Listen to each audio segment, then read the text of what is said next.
Hi, Flick here from the Nerd Soapbox, and today we're at the Los Angeles Comic-Con, and I'm as nervous as a long-tailed cat in a room full of rocking chairs because I'm about to talk to Lenore Zann, the voice of Rogue from X-Men in the animated series. Hi, Lorna. My name's Lenore Flick. I'm so nervous. I can't believe I'm so good. It's okay. This is like a dream come true. I understand. My little heart is like going like this. I understand it happens all the time. I'm so excited to talk to you. You know, some people when they meet me actually faint. So you're doing okay. Oh, I hope I don't faint. This is good. But what was your perception of the X-Men prior to being cast as Rogue? Did you read the comics growing up? No, actually I didn't.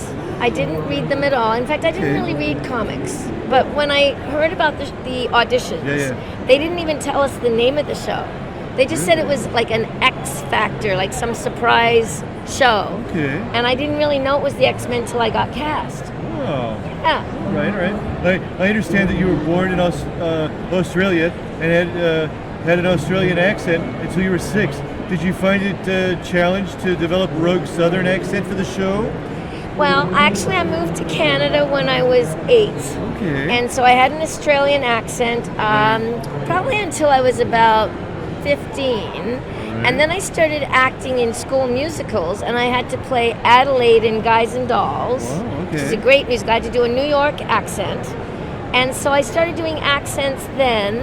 And I don't know, I found doing a Southern accent very easy, and I started booking movies and television, playing those kinds of characters. Okay. Yeah. Do you have a favorite episode or storyline for the X-Men? Oh yes, well, A Rogue's Tale, of course, right? You gotta love that one if you're Rogue. Oh yeah. Right? Because it gives you a chance to really show your backstory. Yeah. You would understand. Wow. Can I ask you a question? You can. Is your nose always that blue? It's cold in here. Is it? It really is. You know what? I was thinking maybe I could kiss it and warm it up a little bit. But my mom would see the lipstick and she would be like, I promise, I won't get any lipstick on it. Okay, Can I try? Right, You ready? How's that? I'm sorry. I didn't want to make you faint. I'm sorry. But you're just so cute. Me? Yeah. Oh my gosh, you're just like adorable. Oh, like you're adorable. No, you're adorable. Adorable plus. Thank you. Okay. So, tell me, I love the chemistry between Rogue and Gambit. Yes. What was it like recording opposite Chris? Chris Potter? Yeah. He's a lovely actor, and he's very shy. And so we actually got along really, really well, and we related to our characters, so we had a lot of fun. And I had a lot of fun also with all of them, like all the X-Men. It feels like a family. That's fantastic. Yeah. Wow. Had there been a 6th season, given that the X-Men lost Professor Xavier, where would you like to have seen Rogue's story go? Well, I think she should take over and be the leader of the X-Men. What do you think about that? Yeah, well, she's pretty powerful. She is. So I think that would be kind of natural. It would be magical, right? So, I was thinking that, we could take it off from there, where there could even be a little bit of a power struggle, between some of us over who wants to be the leader. A little drama, Okay, I can see that. But I'd like to see several seasons. I'm ready to go. Right. Disney needs to pay attention. They need to step up. They do. That's what they need to do. Yeah, and the fans are asking for it. Yeah. So let's give it to them. That would be fantastic. That would be fantastic. Yeah. If you could have a mutant power, what would it be? Oh, I already have them. I already have all those mutant powers. I like to fly. All right. I am the strongest woman in the universe. Okay. So, I don't think there's much more I need than that. And this attraction with animals and small children and puppets are like, this is amazing. Yeah. Well, at least I don't drain you of all your life force and kill you, right? That's a good thing. Yeah, that's a really good thing. Really is. Okay, so I've heard in interviews that the cast of the first live-action X-Men movie would watch episodes of X-Men animated series to get a feel for the characters. Wow. Did you ever meet Anna Paquin? No, I've never met any of them, to be honest. No, I'd love to meet Hugh Jackman sometime. He's also an dreamy. Australian. He really is. He's dreamy, but he's an Australian actor, and he's a very good one. Yeah. And he does musicals, as I do. Of course, I started off doing musicals. Okay. Did you know what my first big role was in the musicals? Live Besides that, Guys theater? and Dolls? Besides that, Guys and Dolls. After that, when I actually did my first big professional show, I'm not sure. well, I played Marilyn Monroe. Yep. Really? Yep, in a rock opera on the life of Marilyn Monroe. And I was only 19 when I got cast. Oh, wow. Yes, and after I came out on stage to a theater of 2,000 people, they all jumped to their feet and gave me a standing ovation. And the newspapers across Canada said, "A star is born." Yeah, that was the beginning of my career. Well, they were right. Thank you. That's fantastic. Thank you. Wow. You're so cute. Oh. Yeah. You're cute. Well, you're very sweet. Oh, Very sweet. I really appreciate that. And I love your purple skin. I really do. I think get that. it takes a rainbow to make a world. Yeah. Don't I get you? it, definitely. Yeah. I get it from my dad. You do? Yeah. Oh, okay. Yeah. So tell me, Yes. with Disney's acquisition of Fox, we'll likely see another actress play Rogue. Is there anyone you'd like to see portray Rogue? Oh, me? Lenore Zann. That would be fun. I like that. That would be good. Yeah. All right. I don't know if they're going to do any live action ones, but let's do the cartoon series some more, or a special, I'm down for that. or a cartoon movie, an animated movie. My mind went. Yeah, I know, right? That'd be so cool. I know. Wow. You could be my date to the opening night. Oh, now you're just teasing me. Well, no, I'm not. I'm saying you could. Wow. We could go see the premiere. We could eat popcorn and watch the movie. What do you think? I'm down. Yeah. I'm free that whole week. Are you? I am. Also, okay, so you played Tigra and Tigra, in the Avengers. Yeah. What is it? The Avengers United, They Stand, which carried over some of the creative team from voice actors from the X-Men. How did playing an Avenger differ from playing an X-Men? Well, Tigra turns into a tiger when she gets upset, which is pretty cool. Exactly. And, I used to like saying, I wanted a real man. Yeah, I liked saying things like that as Tigra. It only lasted about a year, though, so... But in one season, But I'm a puppet.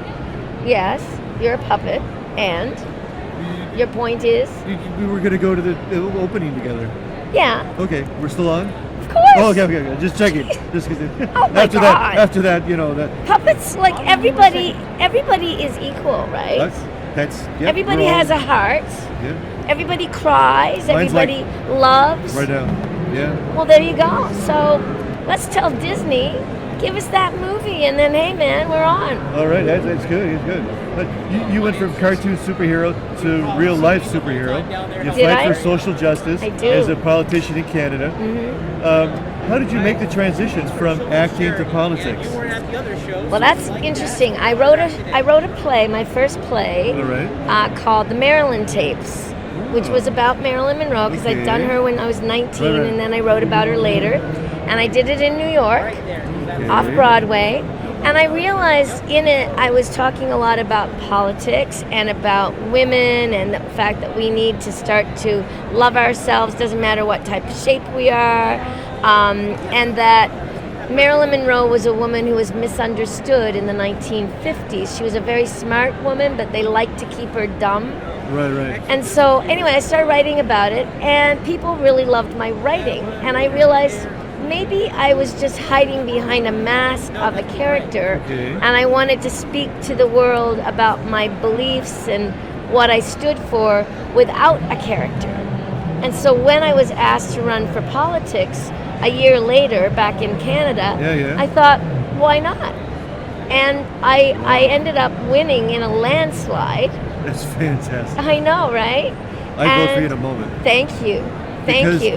Not because you're cute or anything, but you are. It's because you have a very special message that you exude when you talk to people about inclusion, about love, and the environment. And I really. Aw, thank you. You really get it. I really appreciate that. Well, you really get me. That's exactly my message. Wow. And also, of course, we have to look after the planet. Yes. Right? Because if we don't have a healthy planet, We don't have anything. No, exactly. Yeah. So I ran for politics. I won, and then I ran 2 more elections, and I won both of them. So now I've been like a congresswoman for 10 years in Canada. It's just so great.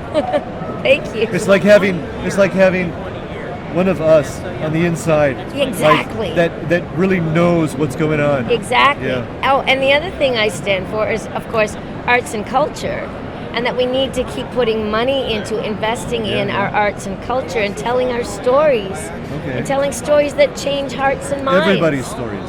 Everybody's stories. Yeah. So that's what I do. And, and once in a while I still act. I've got a movie coming out. I've got a movie coming out probably next year called Stage Mother with Lucy Liu and Adrienne Grenier. Okay. And also Jackie Weaver, who's an Australian actress. She was in Palms with Diane Keaton. And she's got a TV series on right now, and she's really good. Her name's Jackie Weaver, and it's called Stage Mother. So Check it out. Well, yeah, we'll look for that. Yeah. Wow. Can you take us out with like a rogue quote or something? Oh, sure. Well, my daddy liked to kill himself when he found out I was a mutant. Oh, yeah. And, when I was 13, I had me a boyfriend. Till I kissed him. Poor boy went into a coma for 3 days. It got so if I touched anybody, it just drove the life right out of him. Wow.